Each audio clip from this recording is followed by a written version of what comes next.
BJP नेता doctor Satish Sikarwar Congress में शामिल हुए और पूर्व सीएम कमलनाथ ने कांग्रेस की सदस्यता दिलाई है। कमलनाथ के निवास पर कार्यक्रम चल रहा है। सतीश सिकरवार के समर्थक भी बड़ी संख्या में मौजूद हैं।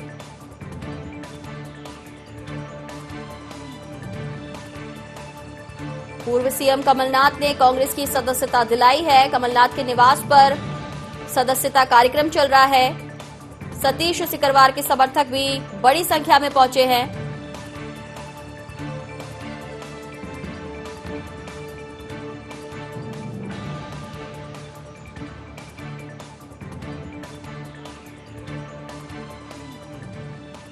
तो उपचुनाव के पहले एक बार फिर से सिलसिला यहां पर दल बदलने का शुरू हो चुका है और ये माना जा रहा है कि दोनों ही दल जो है एक दूसरे को पटखनी देने के लिए मजबूत तैयारी कर रहे हैं। हम रुख करेंगे न्यूज रूम का। हमारे सहयोगी आकाश हमारे साथ हैं। आकाश, कैसे देखा जाए, सतीश सिकरवार जो है समर्थकों के साथ पहुंचे हैं, उन्होंने कांग्रेस की सदस्यता ले ली है। क्या ये माना जाए कि सीधे उपचुनाव को देखते हुए यहाँ पर एक दूसरे के घर में सेंधमारी की कोशिश?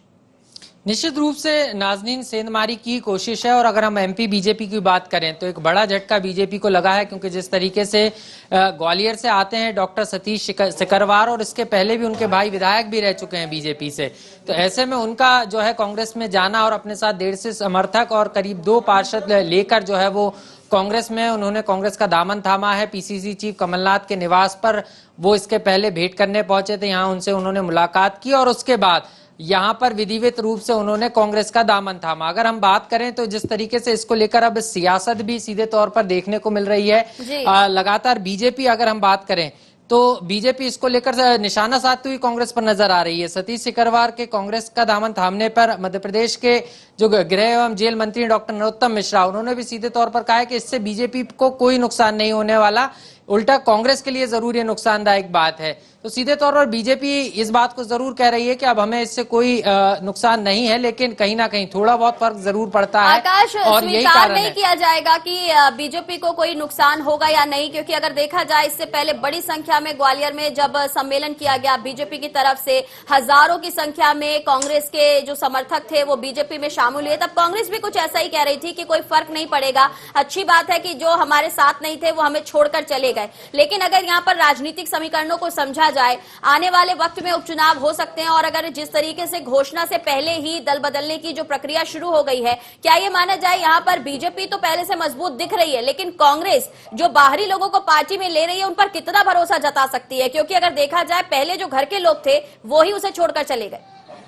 निश्चित रूप से नाज़नीन, कांग्रेस के लिए यही मुश्किल है और यही कारण है कि कांग्रेस मुश्किलों में नजर आ रही है। लेकिन कांग्रेस इस मुश्किल भरे दिनों में भी चुनौती के साथ इसको चुनौती के रूप में लेते हुए काम करने की कोशिश कर रही है। और सीधे तौर पर अगर हम बात करें तो कांग्रेस जो है साइलेंट मोड पर पूरे चुनाव मोड में नजर आ रही है। हमने इसके पहले भी देखा है कि लगातार लंबे समय तक पीसीसी चीफ कमलनाथ शांत रहे और उसके बाद एकाएक जो है पेनड्राइव लेकर जो है सामने आए और प्रदेश सरकार पर कर्ज माफी को लेकर तमाम आरोप लगाए। हमारे साथ हमारे प्रबंध संपादक मनोज सैनी जी भी जुड़ चुके हैं, उनसे भी समझेंगे। सर, जिस तरीके से लगातार दल बदल की राजनीति मध्य प्रदेश में देखने को मिल रही है, यही कारण है कि उपचुनाव का रण सामने है और उसके पहले बीजेपी को एक बड़ा झटके के रूप में देख रहे हैं। आज सतीश सिकरवार जो है बीजेपी छोड़कर कांग्रेस में शामिल हुए।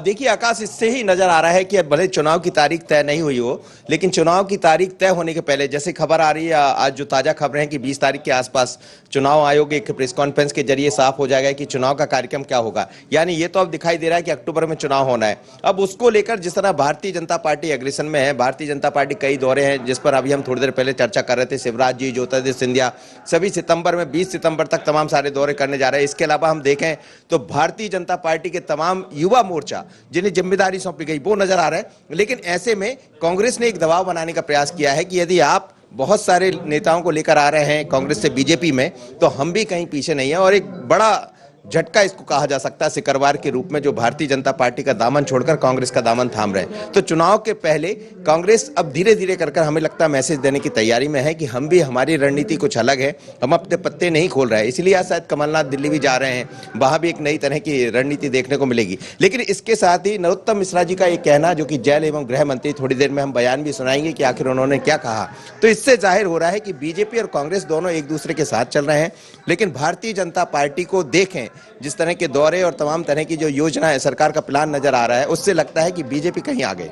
बीजेपी तो आगे नजर आ रही है सर, लेकिन कांग्रेस भी कमबैक प्लान की तैयारी में, क्योंकि दिल्ली का जिक्र आपने भी किया, कमलनाथ दिल्ली से लौटेंगे, उसके बाद वो उनका भी जो है 18-19 को ग्वालियर चंबल का दौरा है, और ग्वालियर चंबल से ही पूरी सियासत उपचुनाव की देखने को मिल रही।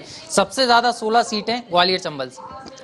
निश्चित रूप से 16 सीटें ग्वालियर चंबल से है, और पिछली दफा वहां पर सबसे ज्यादा सीट भी कांग्रेस ने जीती थी, और उसकी वजह थी कि एक ऐसा चेहरा कांग्रेस के पास था, चार्मिंग चेहरा ज्योतिरादित्य सिंधिया, लेकिन अब वो भारतीय जनता पार्टी के साथ है। तो जाहिर है कि जो चेहरा कांग्रेस के साथ रहा करता था, जिसके बलबूते पर कांग्रेस ने जीत हासिल की थी, अब वो बीजेपी के साथ है। तो कांग्रेस को अपनी रणनीति बदलना होगा। दिल्ली से लौटकर जब वो आएंगे तो हमें लगता है वो रणनीति भी नजर आएगी, आखिर किस रणनीति के तहत आगे बढ़ रहा है। लेकिन सिकरवार का शामिल होना और तमाम तरह से जो सर्वे कांग्रेस ऐसा जो दावा कर रही, तो उसके आधार पर हम कह सकते हैं कि कांग्रेस एक अलग रणनीति के तहत आगे बढ़ रही है। कांग्रेस की रणनीति यह है कि दिखाओ कम, लेकिन एक अंदर से रणनीति ऐसी बनाते रहो, धीरे धीरे कर मैसेज देते रहो, जानकारियां सामने आ रही। लेकिन बीजेपी पूरी तरह फील्ड पर है, क्योंकि 2018 जिसका आप जिक्र कर रहे थे, जिसमें भारतीय जनता पार्टी को हार का सामना करना पड़ा था, बीजेपी ये समझ रही है कि पिछली दफा वहां से कांग्रेस जीती थी, हमें एक तो वो करना है, दूसरा जो लोग कांग्रेस छोड़कर बीजेपी में आए हैं, तो जो अलग अलग तरह की बातें सामने आ रही, उससे लगता है कुछ लोगों में नाराजगी भी है कि हमने तो आपको कांग्रेस के लिए वोट किया था, आप बीजेपी में शामिल हो गए। तो बीजेपी तमाम रणनीति, और बीजेपी को इसीलिए कॉर्डर बेस कहा जाता है कि वो अपनी रणनीति अलग तरह से, तमाम मोर्चों को कार्यक्रम सौंप देना, शिवराज का आना, ज्योतिरादित्य सिंधिया का आना, तो ये बता रहा है कि कहीं ना कहीं बीजेपी इसमें आगे जरूर होगी, लेकिन कांग्रेस अब अपनी रणनीति को सामने रखने लगी। आकाश, यहाँ पर अगर देखा जाए बीजेपी की रणनीति जो है वो भले ही धरातल पर दिख रही है, लेकिन कांग्रेस क्या अंदरूनी तैयारी कर रही है, और उसकी तैयारियों पर बीजेपी भले सवाल खड़े कर रही हो, लेकिन क्या उपचुनाव में दोनों की रणनीति जो है वो जबरदस्त दिखाई देंगी? इस वक्त हम सीधे सुनवाएंगे कि क्या कुछ कहा है मंत्री डॉक्टर नरोत्तम मिश्रा ने।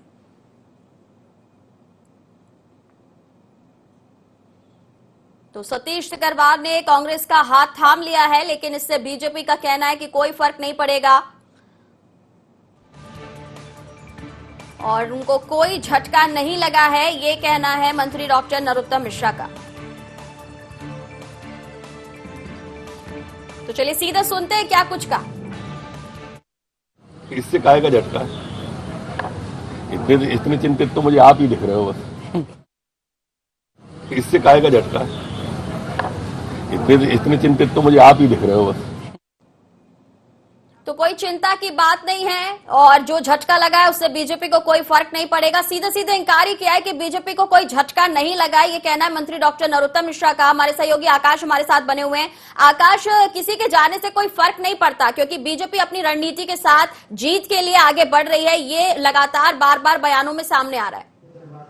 जी बिल्कुल नाज़रीन, यही कारण है, बीजेपी को अपने संगठन पर मजबूत विश्वास है, और बीजेपी का जिस तरीके से संगठन मजबूत है, यही कारण है कि कांग्रेस भी अब संगठन को मजबूत करने की बात कर रही है। खुद पीसीसी चीफ कमलनाथ ने भी इस बात का दावा किया है कि सरकार से नहीं, बीजेपी संगठन से लड़ाई है, और इस जंग में जो है, इस रण में जो है, अलग तरीके का जो है रोमांच देखने को मिलेगा। और जिस तरीके से बीजेपी और कांग्रेस की अपनी अपनी तरीके की तैयारी है, फ्रंटलाइनर के रूप में बीजेपी संगठन और सरकार नजर आ रहा है। उपचुनाव के रण में 9 सितंबर से लगातार मैराथन एक तरीके से दौरे जो है सीएम शिवराज सिंह चौहान के देखने को मिलेंगे। इसके अलावा बीजेपी के जो सांसद हैं ज्योतिरादित्य सिंधिया, वो भी 9 सितंबर से 20 सितंबर तक लगातार 16 विधानसभा सीटों की चुनाव तैयारियों में मिलेंगे, लोगों से संवाद करेंगे। तो बीजेपी अब जो है फॉर्म में नजर आएगी, सीधे जनता से जुड़ने की कवायद है, और कवायद इसलिए भी है क्योंकि समय कम बचा है, कभी भी तारीखों का ऐलान हो सकता है, और आचार संहिता के बाद तमाम नियम कायदे जो है लागू हो जाएंगे। यही कारण है कि बीजेपी उसके पहले ही चौपालों के जरिए, घर घर जाकर अपने मोर्चों के जरिए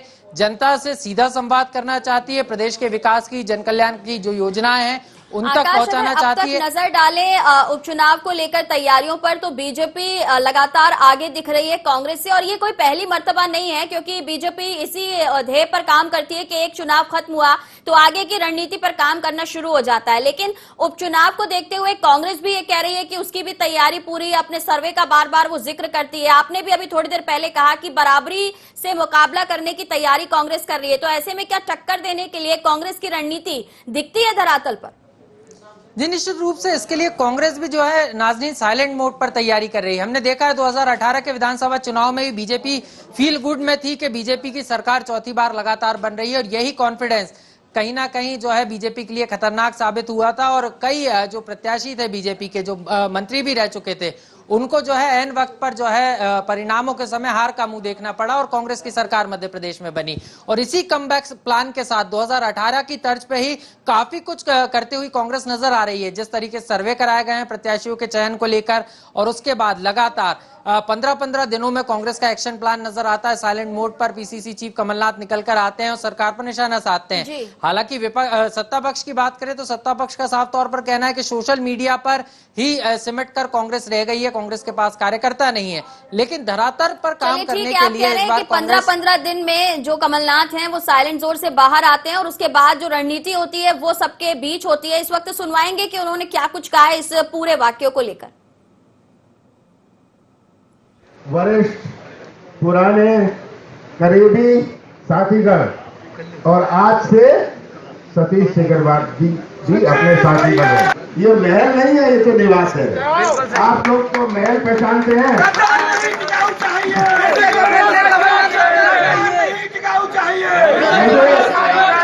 मुझे बड़ी खुशी है आप जो उपस्थित हुए हैं यहाँ, सतीश सिकरवार जी जो उपस्थित हुए हैं, इस बात की खुशी है।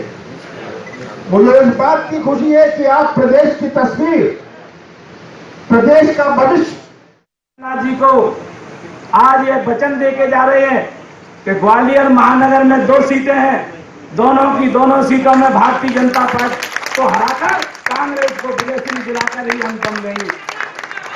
मैं एक बार पुनः मध्य प्रदेश में जिन लोगों ने कांग्रेस के चिन्ह पर चुनाव जीतकर पार्टी की पीठ में छुरा घोंपा है, ऐसे लोगों को सबक सिखाने के लिए हम सब कमलनाथ जी के साथ हैं, उनके साथ खड़े हैं बिना किसी इससे काहे का झटका है? इतने चिंतित तो मुझे आप ही दिख रहे हो बस।